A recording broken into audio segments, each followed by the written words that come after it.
overwhelm of choices, if you have too many options. I think this happened to me last time. I was in a restaurant. I take the menu, very thick menu, many pictures, all look nice from beginning to the end. And at the end, I didn't know what I ordered. So I start again. And this is quite awkward when you feel hungry and you are hungry and you don't know what to order. So overwhelm from choices, and can also keep a person stuck, can also be in other areas, of course. If you want to change a job and you have too many options, so should I take job 1, 2, 3, or 4? Then which one is the best? So then usually we don't make decisions, or we have difficulties to make decisions.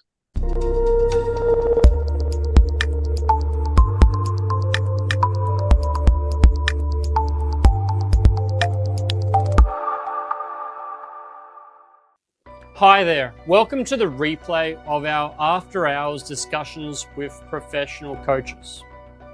Your exclusive complimentary Sunday session for all of our community around the world, where coaching minds unite with our people to create real world results. I am Adrian Cahill, your host and founder of the Motivate community, and more recently, Monday Morning Motivation. As a global trainer in NLP, neuro-linguistic programming, coaching, and hypnosis, this weekly gathering brings some of my colleagues from trainings, my fellow students and coaches all together in one place where we can discuss, share, help change the world by delivering free, quality information that's here to help you transform.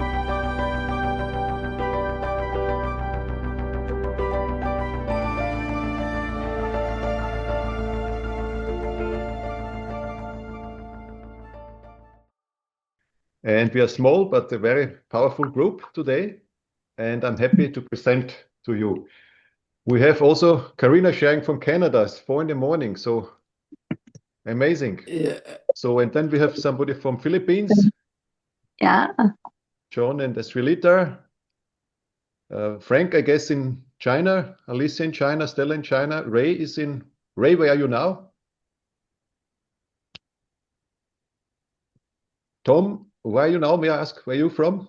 Where are you joining us? Yeah, I'm from Melbourne, Australia. Australia joining, okay. Yeah, Macedonia. Frank from Shanghai, yeah. Okay, around the world. What a nice setup. Yeah, John, Philippines too, yes, I know. Okay, so topic for today, I think you can see my presentation, right? Yes. Okay, so and the topic, stuckness as protection. So have you ever felt, let's see, completely stuck and then realized that maybe the stuckness was actually doing you a favor? Did this ever happen? So, for example, what if procrastination, overthinking, or the typical, let's deal with it later, isn't just a flaw, but it's basically, let's say, your brain wearing a small safety helmet?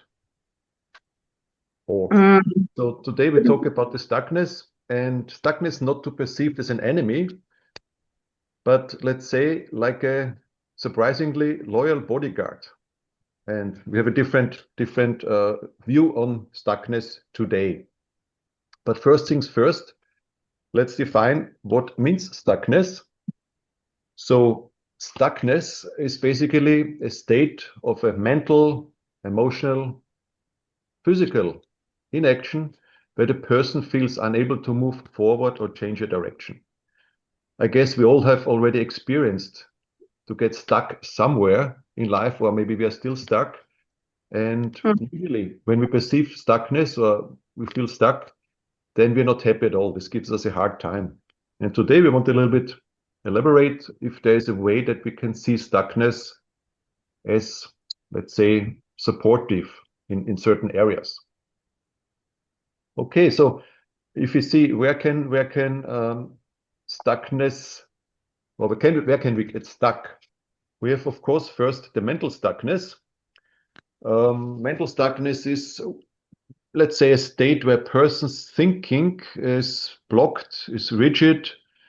It's prevent problem solving or to prevent to generate new ideas. It prevents creativity. Okay. And for example, we all went to school and we had math. Some like math, some don't like it. And when we have to solve let's say a math problem, and we can't solve it, and we keep always circling the same way. This is a pattern. Basically, there's no alternative method. We cannot think about it. We just try the same way and always fail, fail, fail. That's a typical pattern, the mental stuckness. Then we have what we call emotional stuckness. And that feels like, let's say, a barrier where we feel fear, shame, grief we didn't resolve. And it keeps us also stuck in a place we can't move on. For example, if we go, let's say, in a relationship and we feel there's a toxic relationship and we feel, let's say, paralyzed emotionally, we can't take any action, but we feel we should do it. And why we don't do it? Because we feel some kind of guilt to break up or the fear to be lonely if we break up. So this is emotional stuckness where we don't take action, although we know we should. Okay. Then there's a psychological stuckness. It's a state where the person, let's say, feels unable to make a decision and take meaningful action toward their goals. We have all goals and targets, and we cannot take some action. Typical example would be procrastination, where a person has an idea, a vision, but seemingly cannot walk towards it. So that's psychological stuckness. And last but not least, we have a behavioral stuckness, where we again fall into repetitive patterns of behavior that are unproductive and not supporting our goals, and they feel hard to break for us. Yeah? Exercise. For example, we all know we should exercise to feel healthy, to feel more vital, but we don't do it. And we got stuck in this, oh, I should do it, I do it tomorrow, and we cannot break that one, right? Okay. So then examples where a person could get stuck. Let's dig a little bit deeper. For example, we all have some kind of career, either it's in a company, or we're self-employed, or we're entrepreneurs. We have some kind of career. And maybe in the past, we had made some changes. Okay, we had some changes. And let's say in the company, we feel stuck and want to change something, but we're uncertain if we should make the change. Uncertain because we have a lack of confidence or something like that. For example, we feel that our job is not satisfying. We want to change, but we're in a good position and that maybe the money is okay, but we don't like the job, something like this. We get stuck there. Should we change or should we not change? We get there. We cannot proceed there. Yeah, relationship. This is, I think, also to most of us happened somewhere. We feel in a relationship we should leave or makes no sense to continue. Or we have unresolved issue. For example, we don't talk. We have a fear of change or fear of the uncertainty again. And sometimes there's let's say, elephant in the room between two partners, and we don't address the root cause. We don't discuss with the partner, something like this. So we get stuck somewhere there, although we know there might be a way to resolve it just by talking, approaching the partner, but we're still hesitating. Yeah, a big one is also the fear of failure. And this is also what holds us back. It's similar maybe to procrastination. We might fear of failure, that something we want to do doesn't work out. Might be a career change, might be a partnership, might be we want to try a new business, whatever. And we're having dreams, we imagine dreams, but we're afraid to proceed because we are afraid, fear of failure, or even the judgment of others. So this is also a big point where we have to rely on other people to appraise us, to rely on other people's appraisal. So this is also where we can get stuck if we are in need for appraisal from other people, and we might fear failure or their negative feedback. Another one is also overwhelm of choices. If we have too many options, I think this happened to me last time. I was in a restaurant. I take the menu, very thick menu, many pictures, all look nice from beginning to the end. And at the end, I didn't know what I ordered. So I start again. And this is quite awkward when you feel hungry and you are hungry and don't know what to order. So overwhelmed from choices, and can also keep a person stuck. Can also be in other areas, of course, if you want to change a job and you have too many options. So should I take job 1, 2, 3, or 4? Then which one is the best? So then usually we don't make decisions, or we have difficulties to make decisions. Yeah, then there is, let's say, health and well-being issues. We all know we should live healthy lifestyle, should exercise, should eat healthy, don't drink too much alcohol. So, but sometimes it's hard to break old habits. Old habits, the sofa is so nice, it's cold out there, we're looking for excuses. And yeah, time moves on. Then 1 week passes, another week passes, 1 month passes, we take any action. So in special, some people have New Year started. They want to have a plan for the new year. 2026, we want to lose weight. And then we see how much, we are in the second month, did the people proceed or not? How is it working? So this is also a big one. And next one would be lack of self-worth. And I think this is a very big one. So believing that the person, that we are not deserving, we are not good enough, we are not worth it. So this can really prevent people from taking action. And this is some things which usually came up during when we grow up. And it is most likely subconscious that we have the feeling we are not worth of it. And this is low self-esteem. And you call it also a primary fear we have in us. And this is important also to realize where it comes from. And we don't feel worthy to take something. For example, when we go to the boss, ask for a raise, we want more money, but we feel not worthy to ask the boss. And we are then we're easy to fall for an argument. Or for example, when we in sales and we ask for a price for our coaching, let's say, and we feel, okay, I sell it cheaper because maybe the customer would reject it. So this is a lack of self-worth in most cases. Last but not least, this is procrastination. This is a thing I like to fall for several times. Putting tasks off or goals because there's one side there's a discomfort with starting something new. This happens sometimes to me, but also sometimes want to go to perfectionize, to make everything perfect. So I have a circle of overthinking and then not taking action. So starting at the first and then overthinking things, this might end up in procrastination. Let's say I'm writing a book already 3 years.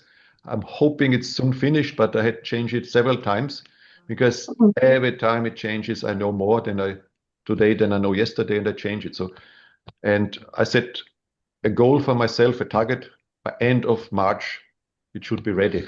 So, because else it's a never-ending story. Okay.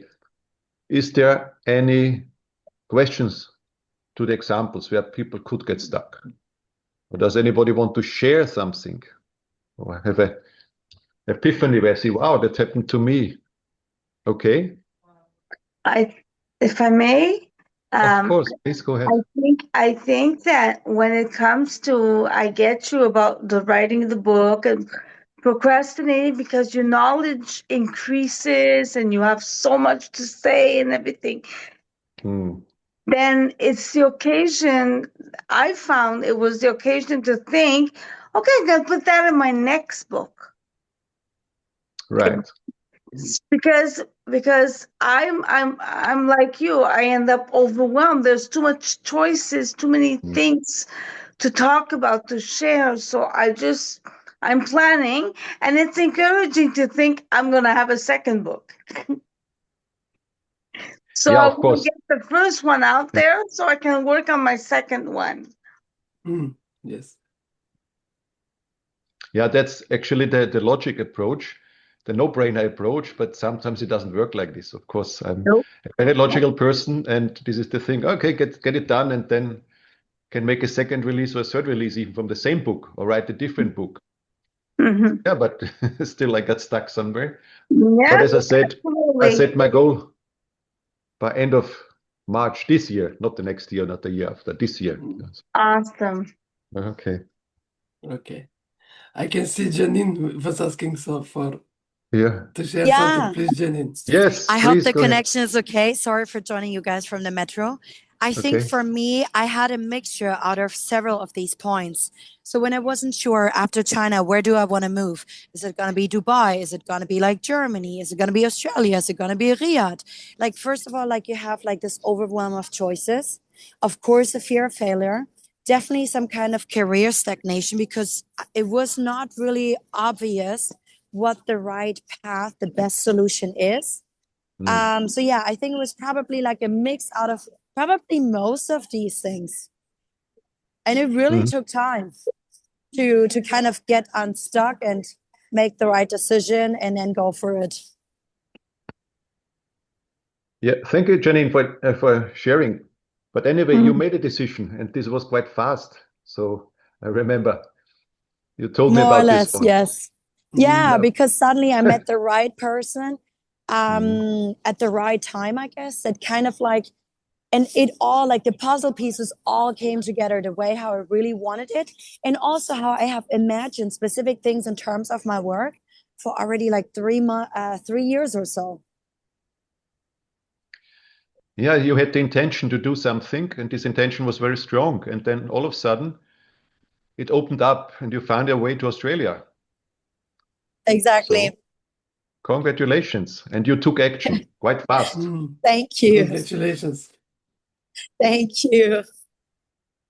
Okay, so let's move on.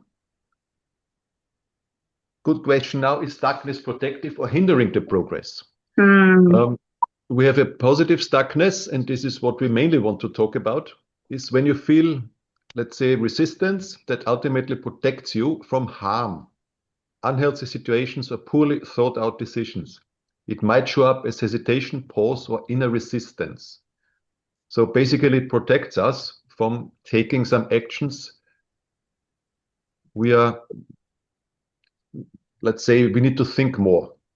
Depends from rush actions like this. But it's the next slide. So a hindering stuckness on the other side, this is what we normally perceive, arises from unresolved fears, limiting beliefs, or avoidance of necessary discomfort. Sometimes when you do something, we go through discomfort. Think about the appointment at your dentist. Sometimes we don't like it because it's not nice, so we postpone it. Something different, also possible. So we go in some kind of paralysis, procrastination, or feeling lost. We just stop. We don't take action. We either freeze or we flee. We run away. So this is usually the thing. And there we should really be aware. Is the stuckness positive? It prevents us from doing something we didn't think through, or is it just hindering us because we have beliefs, fears, and avoid some discomfort? So I just turn on the light in dark here. Okay. Yes, so this is important, and we always should look out for this question: positive, or is it hindering our progress? So, and if it's hindering our progress, of course, we have then to take different action. For example, if we have limiting beliefs or something like this, we need to deal with them. Or unresolved fears, we need to face them. But it's important, first step, always be aware what is the issue.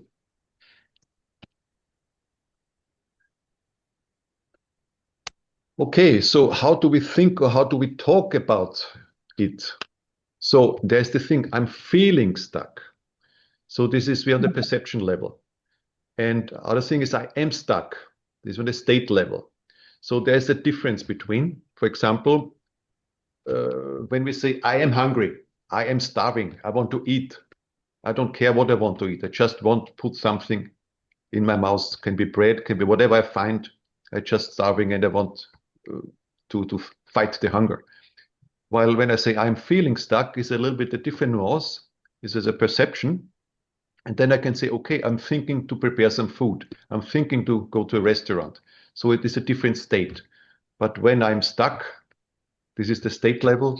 And then very specific, if we go, I'm stuck on, let's say ABC, I'm stuck on procrastination to write my book, is very specific, and then I can take action. So we also can say, do I perceive it as a threat? I'm not taking action, or I'm get stuck, or I just feel something when it on, I need to rethink it. Maybe I need somebody help me, something like this. And then there's a fourth way, I'm feeling stuck because we're looking for a reason. So this might end up with telling us a story, and while we talk about it, we feel better, but we don't solve it. We don't face it. We just nothing happened. So it stalls the process, basically.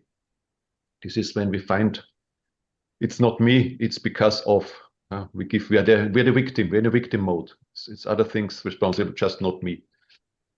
And this is also important. So we have the positive stuckness, the hindering stuckness, and the way how we think or talk. I am stuck, or I am feeling, or I feel stuck. So different nuances. Okay, so then let's talk a little bit about the root causes. What could it be? Yeah?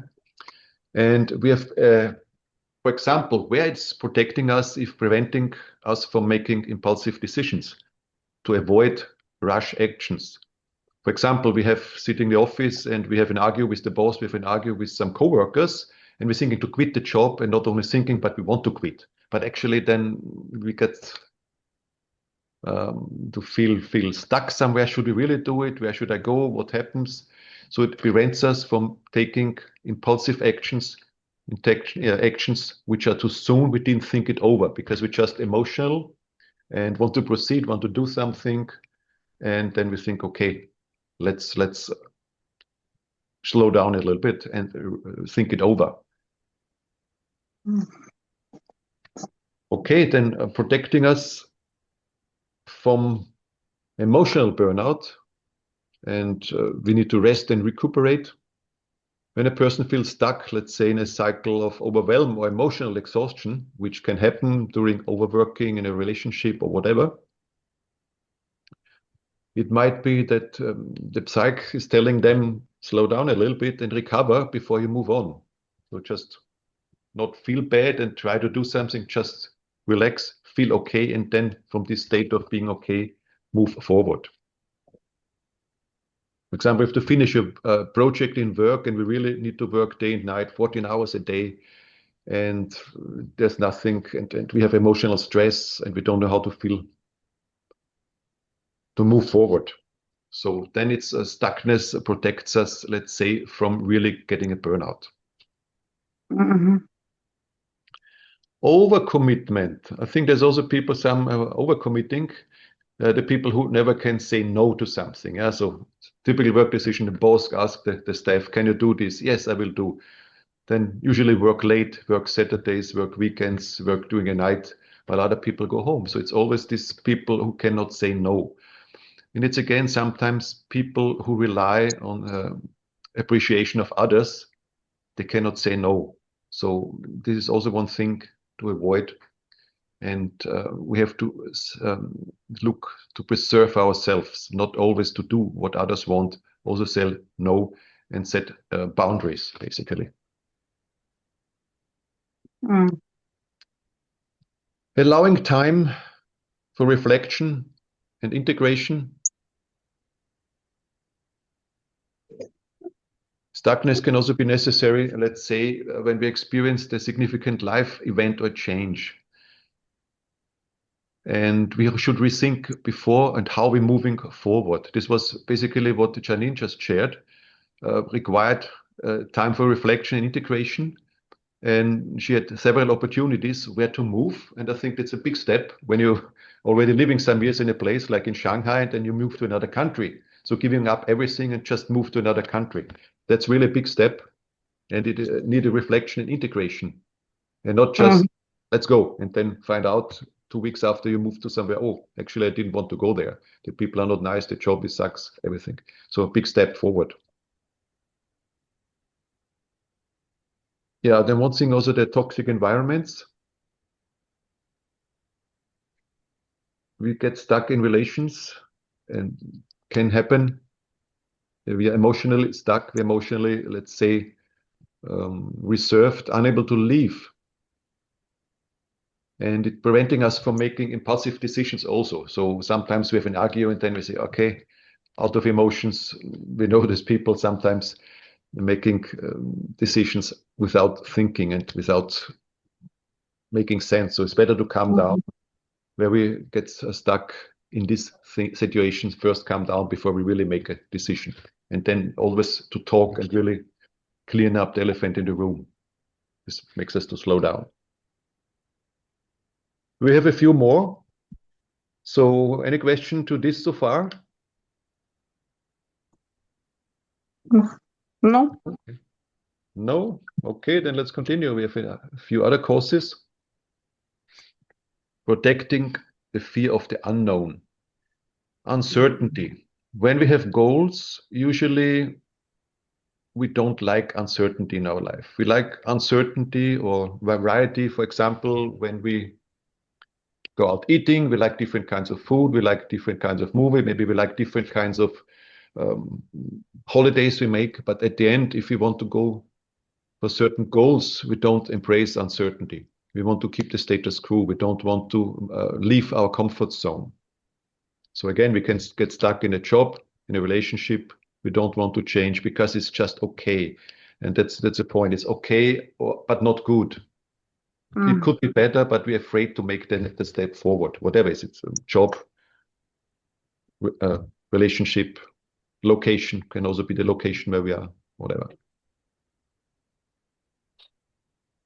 Facilitating personal growth, we have internal resistance to change. Like we don't want to leave our comfort zone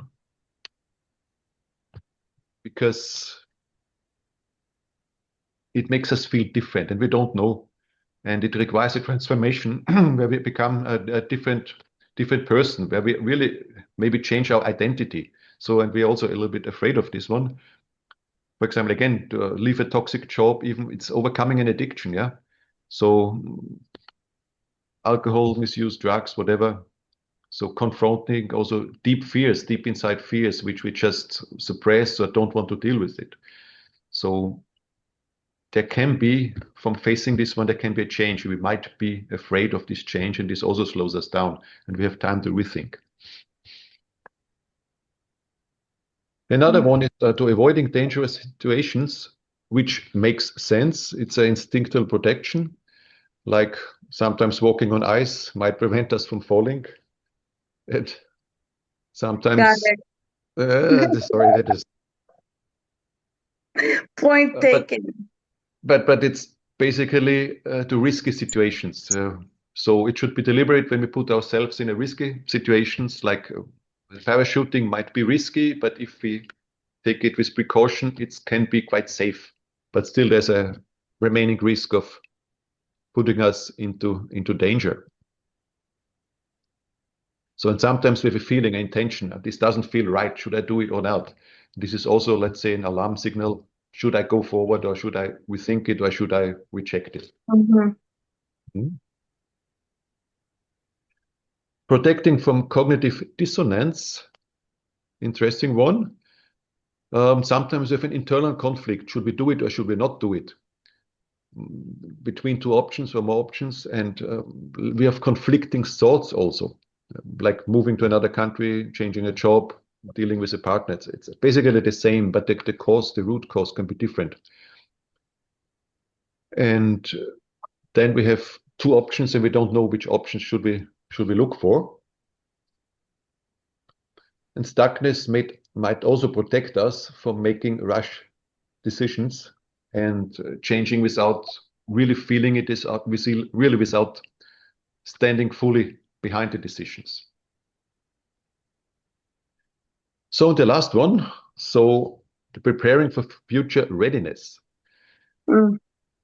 It can give us a gain of, let's say, more information, develop more skills, wait for a better time to take action. So it can be the right time. Also, like Janine said, she was feeling then when it's right.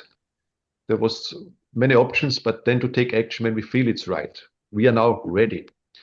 And this is also one where procrastination could come in. For example, when we improving our skills on and on. Okay, the next skill, then I will take actions. Okay, I need one more skill, then I will be a coach and find coaches. No, I need one more coach training, something like this. There's a pattern of we never feel we are ready yet. So sometimes we have to rethink about it and said, okay, we are ready to take action, and we still can learn something more, and we still can improve. Like writing my book, already a long time, it's always progressing, but I made a decision now it has to be finished by date. And then, like you said, Karina can write the second one or modify the first one, whatever, but still get it done. Yeah. Okay, so we had 10 root causes. And I think we found a few where we might get stuck. I found at least 3 where I got stuck sometimes. The last one with the book, for example, Preparing for Future Readiness. That's mine. Can I ask you, Harold, when Yes. you are contemplating in your thinking, I'm saying you, it could be anybody for that matter. How long is too long? Like, I'm more of an impulsive, I go with my heart, I go with my energy, I go like Janine, the moment is right, grab it, right? Mhm. But sometimes we don't see that moment. So how long is too long? Well, that's a good question. How long is too long? And for example, I perceive my book takes too long. Yeah. And That's your perception.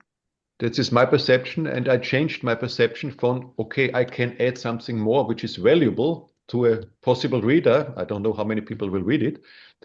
So until I said at the end, if I don't start with it and finish it, nobody will read it, not even me.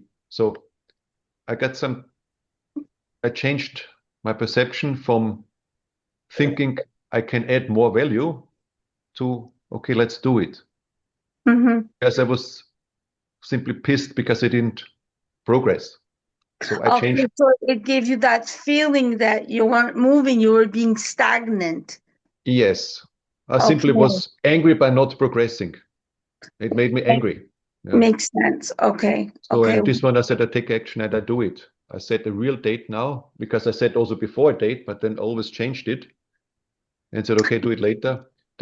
I'll do it tomorrow. I do it tomorrow ends up then in weeks, months, even years. Yeah. So because I meet a lot of people like that they know they have to take action. Yeah. But they know it, but they don't. Right. And it's in seeing that I'm an action taker and these people are not, it creates a very a difference, and it kind of sucks the energy, right? Right. Yeah. So how do you recommend that if that happens, that we deal with these people? In this case, it's not a healthy stuckness. It's this unwanted stuckness we are in. And this depends on, let's say, unsolved fears, beliefs, and not beliefs that are not supportive. And we need to deal with this. Yeah? And it's also about values. Is it what we want? Is it according with our values, beliefs? And sometimes the environment.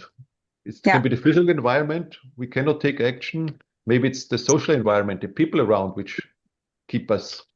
So it depends on the situation. There's a lot of maybes, but what I'm hearing is that there's a lot of maybes. There's always going to be a lot of possibility, but some people can't go ahead and take action. They can't be like you and say, okay, that's long enough now. I'm going at it. Whatever happens, I'm doing it. There's a fear of rejection, a fear of failure. So different fears, and it depends on the situation. I couldn't say you follow the script and you will find something and then you can proceed. But also you don't want. So some people don't want. Tom looks like he wants to say something. I've got something that I've used over the years with a lot of my clients, and that is when we give ourselves a goal, be it again finishing your book, or in some cases people wanting to give up a cigarette habit that they had, or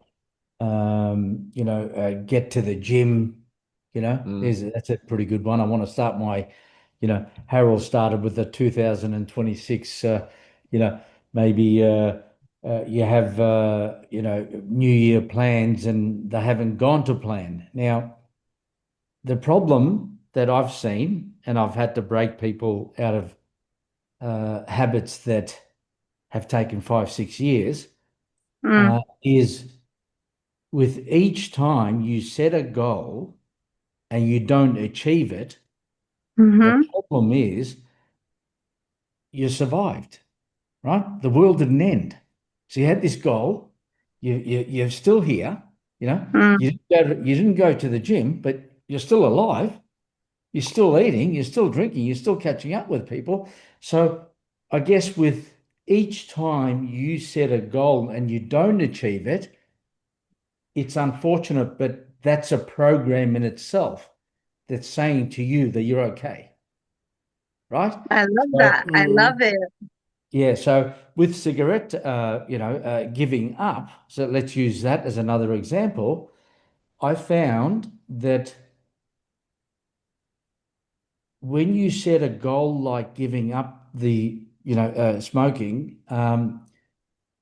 with each time you fail, there's a subconscious program that says that when you are prepared to try again, there's this subconscious confirmation that says, come on, man, we tried last time, didn't work.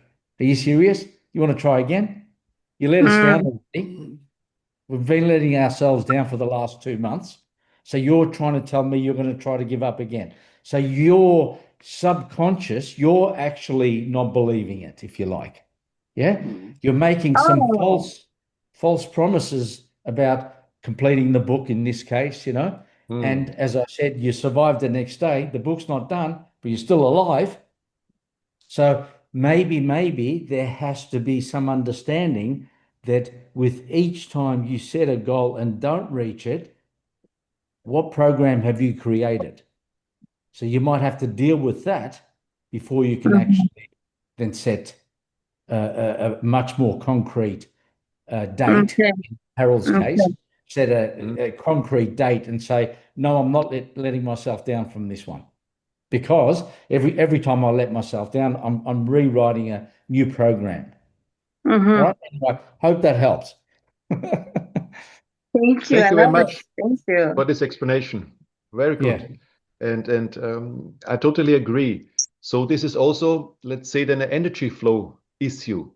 Every time I set this goal, and it reminds me I did not meet the goal. I set the goal and I did meet my own goal. And the question is, can I trust myself? Can I trust myself the next time? I have this program. This is where my focus goes, where my energy goes, and it makes me bad feelings. I'm not feeling I can trust myself. So, and then, of course, continue. If I cannot trust myself, how other people can trust me? Yeah? So, and this is then goes to the self-esteem. And this gets lower and lower. And this is basically, if you don't do anything, it starts a slowly spiral down. We get more comfortable. We don't do exercise anymore because the sofa is so comfortable. We're only watching TV, something like this. And there's an easy way, let's say, of overcoming this one, what I do now. For example, everything I do on purpose and with full awareness. For example, if I want to go from here to the shop around the corner, I say, okay, now I take on my clothes. I take on my clothes, done. I take on my shoes, okay, done. So I can trust myself. Every micro step of any action, I make an intention to do it. And when it's done, I say, okay, done. So I go out, okay, I go to the elevator, I go down, okay, done. I walk towards the guard, done. So it sounds stupid, simple, but it works over time because every micro step, I say, I'm going to do that, give it a time, I will do it now, okay, done. So I can trust myself. That's a very simple tool, Yeah, but you can build up self-esteem.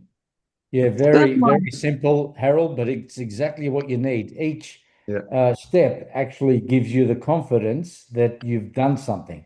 You said you're going to Exactly. do it and you've done it. So each time it builds that belief that you could start to trust yourself again, especially if you've got to a point where, you said you're going to achieve something. You said you're going to go to the gym. You said you're going to give up the cigarettes. And with each time you didn't do it, as you mentioned, your self-esteem goes down. You get, you're lacking confidence in yourself. So Yeah. naturally, we become the reflection to to the outside world. So we see ourselves with the lack of confidence. We can't blame when others see us the same way because we've Exactly. given them permission to do that because we're not believing in it, right? So Yeah. you're right. Those little steps, Harold, very, very important to gain confidence in that. Yeah, that's Anyway, just sorry, mate. I thought I'd throw my points in. It was your points are good, and I just wanted to reinforce that actually works. Thank you very much. So it's not should not be a monologue. It's anyway open discussion. So we can discuss, open the microphone in the chat, whatever. So please feel free to bring in your experience. That's why we have a group experience. And thank you for this valuable feedback. And this is sometimes because I'm also a coach, I can understand it and I still have issues and I can deal with my own issues. And I also see other people having similar issues. Why did we set the goal, we never do it. Like I know many people, beginning of the year, they get a gym membership and then 1 or 2 times go and then they never go. They just pay for 1 year, 2 years and go 2 times, 3 times. So, Yeah. and just getting up from the sofa, taking your shoes, going in front of the house, 1 round around the block and come back home already helps. Not every time, but in the beginning. So just overcome the initial, get moving sometimes. This already works, the first step, and then gradually increase the steps. All right. Then also when we deal with stuckness and we think the stuckness is supportive, I have a helpful mantra we can say to each other, and it should then be 1 sentence. Basically, I'm feeling stuck, and that's okay. I notice what this might be protecting me from, and I give myself permission to pause. I will take only the smallest safe step if needed. This is a mantra, and why does this help? For example, I'm feeling stuck. Remember what I said before, I'm feeling stuck or I am stuck. So I'm feeling stuck makes it a little bit smaller, and it's not a state, it's I perceive something. It's not a failure. I frame it as experience, I perceive it. And that's okay. I'm feeling stuck and that's okay. So I don't criticize myself. It takes a lot of energy away from negative energy from criticizing myself. And I notice what this might be protecting me from. So the causes or the root causes I mentioned before, or the problems. So, and this is exactly what we do. We reflect, we go for insight. We don't always feel negative emotion towards ourselves. We just open our mind to reflect and we think, we go for insight. So I give myself permission to pause. So we deliberately decide to give us permission to pause and not push us into some actions because we're feeling stuck and we need to get out of this stuckness. So really we reflect. And I will take only the smallest safe step if needed. And this allows us to proceed towards our goal. We're not fleeing or running away. We're still approaching our goal and still feel basically the protection of the stuckness. So I think it's quite helpful. This is also why I write helpful mantra, to see it as a kind of reframing of the situation. And we also can apply it. This is one suggestion. We can also apply it, for example, if we have an emotional overwhelm, and we can a little bit reframe it. I'm feeling stuck and it's okay. I notice that this might be protecting my emotional energy, and I will pause and breathe before acting. So as I mentioned before, as a lot of things happen with the energy flow in our body, if we're thinking negative thoughts, if we're afraid of doing something, there's always negative energy involved, and we're working with this one. So when we have this feel stuck there, we allow ourselves, okay, the energy, we pause and breathe and take action, and we stop this negative energy flow a little bit. So that's very important. A lot of us also have work overload. We decided so, we have to work, and sometimes we really have to do certain things when we have to get something done. I'm feeling stuck, and it's okay. Same, I noticed that this might be protecting me from overcommitment in this case, and I will take one tiny step if it's safe. So we learn to say no, we can set boundaries, and we take just small steps. We reduce the time, and we also avoid some kind of burnout. And sometimes we have a creative block, and this is also what we had, what do you call it, the writer's block, when you want to write a book and you don't know what to write, where to start. Is it writer's block? Yes. Is it the right word? Something Yeah. like it. So, and this is what I also had. I feel stuck, and that's okay. I noticed that this might be protecting my creative focus, and I will sketch one idea without pressure. So this might also help me, let's say, the next month on the way to finish the book and to get creative. And if you're in a state of tension, of energy, of emotional turmoil, to be creative is quite challenging.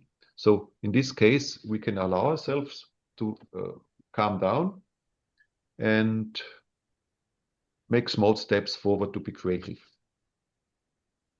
So mantra, also we can call it affirmation, the work.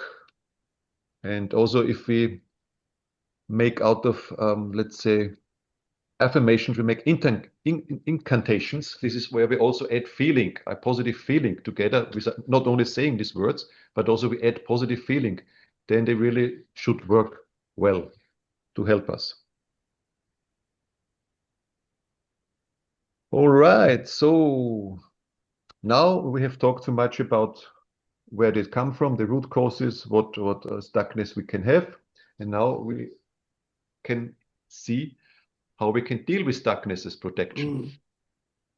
So, and one thing this always works is mindful and self-aware. Mindfulness helps individuals become aware of their thoughts, feelings, the sensations we feel in our body, the feelings we have, and always be in the moment. It's always be good to be aware of the moment. Not too much in the past, not too much in the future, just be aware. And also we should not be judgmental. Judge ourselves. We don't want other people judge us, but then we judge ourselves. So this is also one point. Look if you're judgmental to yourself, because we don't like it, also other people don't do it to us. So what we can do, of course, there is normal mindfulness, breathing exercises, meditation,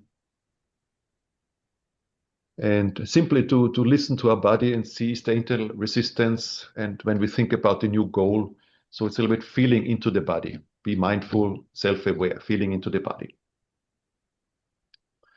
What to do? Reframing, cognitive restructuring. This is typical NLP reframing. We look and challenge the negative thoughts and replace them with more empowering thoughts which lead us more towards our goal than to step on the point where we are now. So this is one thing. And we also, NLP, we're working also with submodalities, you know, where we look what we can see. We can make an image, we visualize something, we can make the image bigger, we make it more colorful, we can, things we don't like, we make it smaller, we dim it and we move them away. So typical NLP processes we can run through. And for example, reframing, like some time ago, I was afraid to talk like this in front of the camera to give a presentation. And the thoughts of, what if I fail? What if the people don't like it? What if? And then I said, okay, I can make mistakes. So what? I learn out of it. I get your feedback and I will still survive. You cannot kill me through the camera. You can give me feedback and I will listen to that feedback and continue. So it's also a process. which first you can understand intellectually, but really to go through it, you need also emotionally go through it. And that's one point. And by reframing, it helps a little bit. By working with submodality, it helped a little bit. But of course, I need to go through the real process then to deal with it. Breaking the cycle is also a good one. Like I said before, the thing what I do to be conscious, aware of every step I do and to confirm it. So I really break down my walk from the sofa down to the supermarket. I break down in small little steps where I said, okay, I'm now doing this. This take me 1 minute and I'm doing it, done. And I can take it. So we're breaking the cycle, bring it down in small digestible parts. Don't deal with a huge problem at once. There's a saying, how you eat the elephant.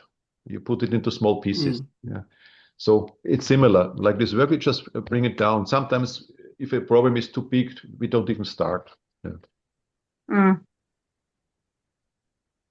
And if we have, let's say, procrastination, sometimes thinking too much, said, okay, sit down and just work a few minutes on it. Just sit down and get action, get active. This sometimes helps also, because I also tend to overthinking the things. Like engineers sometimes do, right, Darko? Sometimes we overthink the things, yeah. So, and sometimes said, okay, I'm doing now. Just do it. Like there's a famous just do it. Yes. sportswear which tell just do it, and actually I like that very much. Nike. Yeah, you said it, but I like the slogan, just do it. Sometimes it really works. Yeah, absolutely. And just do a little bit. Just sit down 5 minutes, go towards your goal, do it. Understanding the root cause. We already had 10 root causes. So, and I think we found a few of them already at work, and identify, let's say, which beliefs are underlying or experiences causing the stuckness. It can be from childhood, like we say, okay, I don't feel worthy. There are beliefs which grow during education. There are beliefs which we see also from the mainstream media nowadays. Yeah? So there's a lot of things where we get our map of the world, where we build up our beliefs, and sometimes you have to challenge them. But first you have to understand that we have beliefs which are not supportive to our goals, which hold us back, where we get stuck. So it's again awareness, be mindful, what is the root cause, where it comes from, then we can deal with it. Setting boundaries, last one. We can set boundaries like people who cannot say no. So they have to set or should set boundaries. This would help them. And we also ask then other people to limit, to respect our limits. So some people don't respect it. They come too close, they want too much. And then we said, hey, please slow down. I cannot, I don't want to do more. So really we have to do that. For some people, it's quite hard to learn. When people say every time, yes, yes, yes, just to please the other people. And sometimes then they say no. And it might also be the fear of perception of the other people, what comes up. But setting boundaries is also one thing, setting boundaries to ourselves, but also setting boundaries when dealing with other people, that we don't need to. Overcoming stuckness and getting unstuck. So there's 3 ways also. Let's say create a clear vision. We always need to know what we want and where we are going to. So there's a saying, what was it? A ship cannot find the harbor if it doesn't know where the harbor is. Something like this, yeah. So you always need to know where our goal is. The plane, when it flies from Shanghai to Melbourne, you need to know where Melbourne is. And, you always need to go. The plane doesn't start and say, okay, let's see where we can go. You always need a clear vision where you want to go. So, and this is important because you know the direction. It's motivating. We know where the destination is, so it's easier to take steps to go there. It's also important to align, like I said before, the actions with the values, to align also our beliefs, or let's say can reframe the beliefs, can change beliefs. Values we should know, but they are a little bit more challenging to change. Maybe they might change over time, over the age, But beliefs can be definitely changed. It takes some time also, but it can be done. Beliefs can change because they are learned. So how can we go there? We can make, like I said, visualization exercises. When we see how ideal life will be, our relationship, our career, our, let's say, financial goals, the health, what would it be like? We can visualize it and we can write it down. Some people say there's also a vision board, and I think there's different opportunities. Vision board might work, it might not work. It could also be that it leads to self-sabotage. We have a little bit take care about this one. Because if the mind thinks we can achieve it, but all the body says, you never reached 1% of the goal you want, we don't believe it ourselves, although we see it. So it can be counterproductive. This we need to a little bit careful when you look at it. And one thing is also we have a why we're doing something, why we want something. And this is the why we should ask ourselves. We don't want another people ask us why I did do this. This is more like a justification, but we should know why we want to go, why we have the goal, why we want to go there. So maybe the how then develops, like Janine said before, she wanted to go somewhere, but didn't know which country. So there were different options. And she also didn't know the how, but she had a goal to move to another country.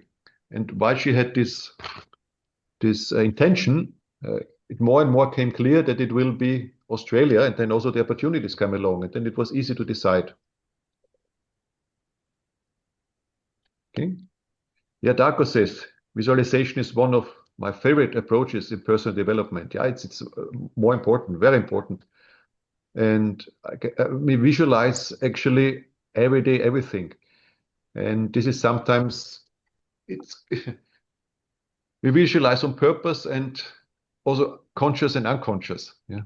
So I guess we visualize all the time. For example, when I walk now, as I said, from my apartment down to the supermarket, I visualize all the way and said, okay, I do this aware, also visualizing by doing this one.